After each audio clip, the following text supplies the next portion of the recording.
Good evening and thank you for joining us on KGNS News. I'm Elizabeth Milner in for Brenda Camacho. And I'm Rodolfo Maya. A former Laredo educator will spend several years behind bars after sexually abusing a minor. The president is picking up former Border Patrol Chief Mark Morgan to lead Immigration and Customs Enforcement. President Trump made the announcement in a tweet today, calling Morgan, quote, a true believer and American patriot.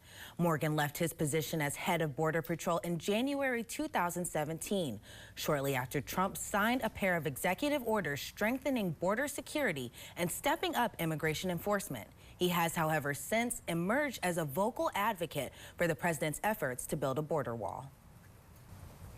It's no mystery that the southern border remains a high priority in Washington. That's right. This week, the Trump administration asked Congress for $4.5 billion in emergency funds. And as John Lawrence reports, now there's a bipartisan bill aimed at addressing the influx of migrants. A bipartisan push to try to improve the immigration situation at the southern border. Everybody pretty much understands what the problem is and understands that this is going to get worse and worse and worse until we act. It's called the Humane Act, and it focuses on addressing humanitarian issues for the people crossing the border. The measure will keep families together, call for more Homeland Security personnel, and create more processing centers where needed. If somebody has a better idea, we've always said that, give it to us. And if there's a critic out there, then tell us what's better. The bill also improves care for migrant children by prioritizing their claims for relief in immigration courts and providing safeguards to prevent them from being in the custody of potentially dangerous people. I understand in the absence of legislation, the administration is trying to figure something that will have an impact, but the truth is this legislation will have a far greater impact than anything that's been proposed by the administration. The bill would not include charging asylum seekers an application fee, something President Trump suggested in a memo sent this week. I'm John Lawrence reporting. Two Homeland Security officials say the department will start a DNA testing pilot program at 2 border locations soon. Its objective is to establish family relationships among migrants. In state news, a 12-year-old boy in Texas is accused of murder after shooting his brother on Saturday.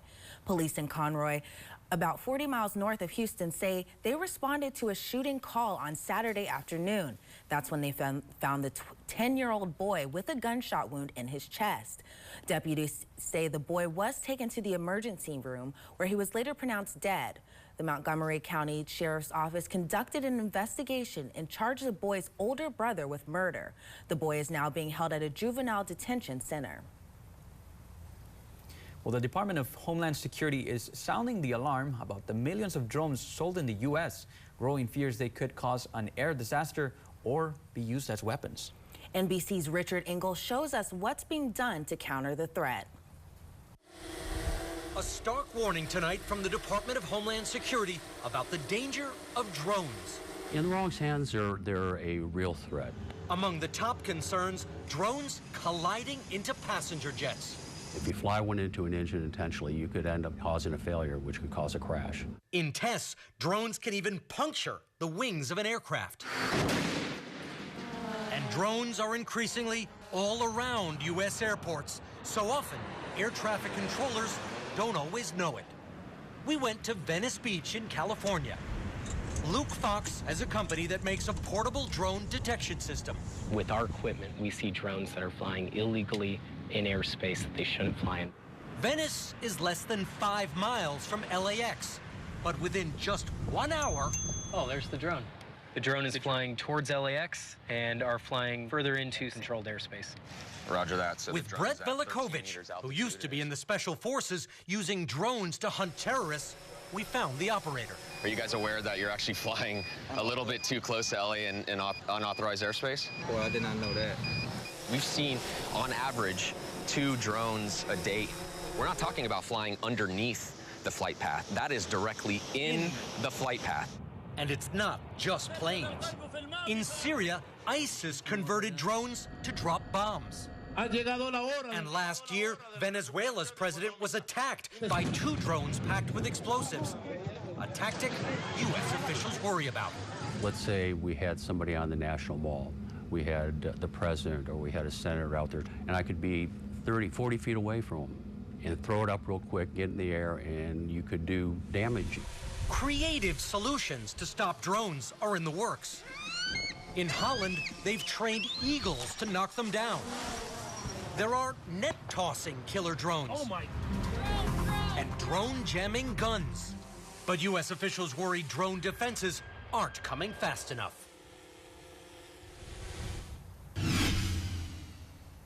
Back here at home, the Driscoll Health Plan set its first Mother's Day Expo and Resource Fair here in Laredo.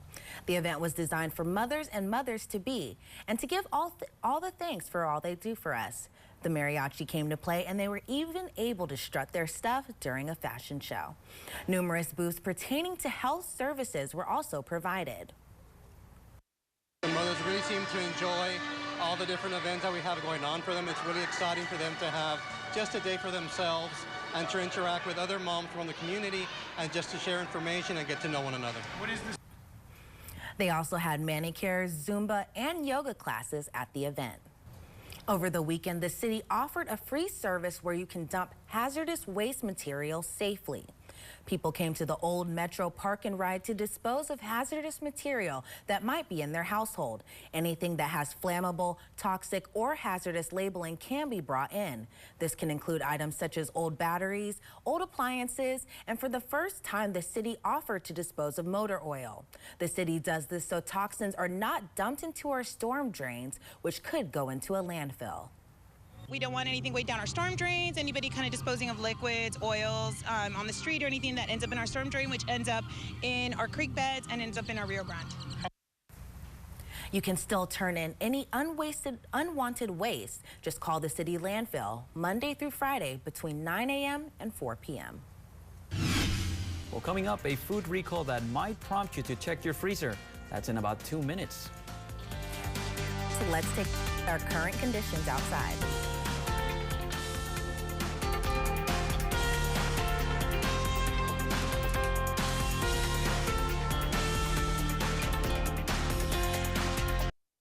It's time for your KGNS First Alert Forecast.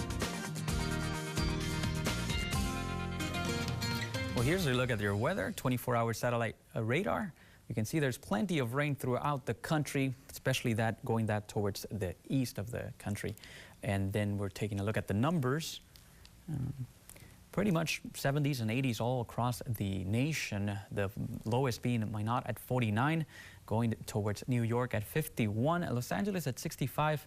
Down here, we're pretty much staying pretty warm with the 90s and still staying in that.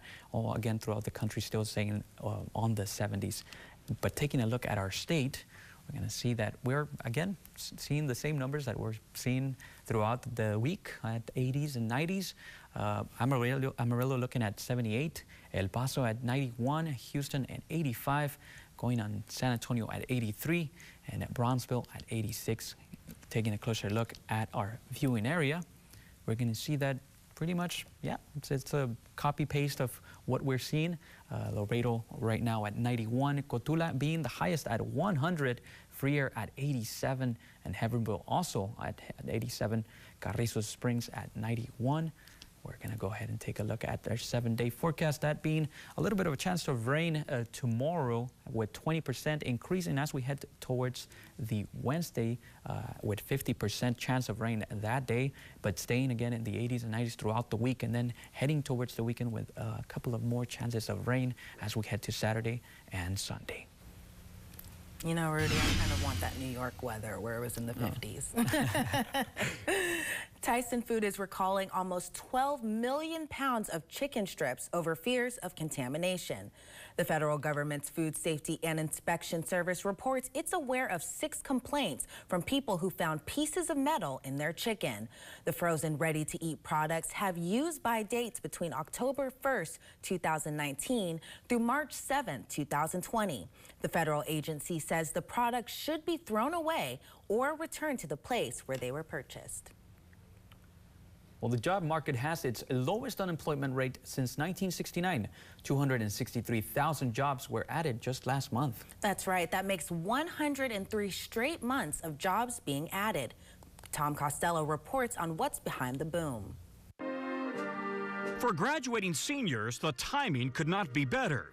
Entering the job market with the lowest unemployment rate since 1969 and wages now rising. Stephen Rossi is graduating from American University with a business degree and will soon start at IBM. I've known since late October, and it made my senior year totally stress-free. Because you knew you had something lined up? Absolutely. Rachel Stefano will be teaching math in Texas. I feel excited. I feel like the economy's at a really good place right now, and that makes me more optimistic to be going into the working world. It's a good time to be job hunting. Companies added 76,000 business and professional jobs in April. There was also strong hiring in construction and healthcare. The president today was quick to take credit. Our country is doing well. Never probably has done as well as it's doing right now economically. The economy has been improving steadily for the past 10 years, with the unemployment rate dropping most dramatically under President Obama and continuing with Mr. Trump. Still, most analysts say last year's tax cuts did provide a shot in the arm. I think the president deserves some credit for the better economic numbers. Certainly some of his policies have led to an upshift in hiring and perhaps an upshift in capital spending by businesses. That was Tom Costello reporting. The question now is, how long will it last? Many economists no longer see a recession this year, but they're also wondering if the effects from last year's tax cuts will start to wear off. And still ahead on KGNS News at 5, it's May the 5th. And if you didn't already know, most people are already out celebrating. A little bit behind the celebration up next. But first, let's take a look at today's birthdays from all of us here at your Good Neighbor station. Have a happy Cinco de Mayo.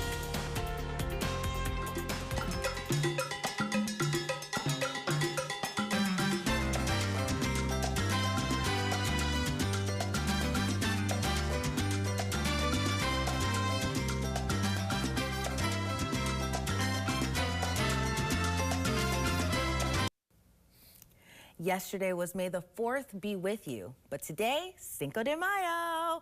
The 5th of May celebrates the day the Mexican army beat France at the Battle of Puebla during the Franco-Mexican War. Ironically, the holiday is only lightly celebrated in Mexico. The United States, however, has embraced Cinco de Mayo as a commemoration of Mexican heritage and culture. Luis is here with sports. And Luis, I know it's the Cinco de Mayo time, but a lot's going on with the Kentucky Derby this weekend. Absolutely. So in 145 years, something that had never happened yesterday. And it did involve one local tie here in Laredo, which we're going to mention right now to the folks. The jockeys had to call in. It was... Finally from us tonight, a group of 60 koalas meets with the group of tourists in South China. And get this is the largest population of koalas outside of where they originate from in Australia. The oldest of these koalas is 17-year-old Yukai. She came to the safari park back in 2006. Fun fact is, koalas usually live for 10 to 12 years, which makes Yukai 100 years old in human age. The youngest of the family was born this past February. And aren't these kids adorable? They are really cute. I love it. They're so cute. And just a reminder, you can catch all of our newscasts streaming live at kgns.tv. 30 years of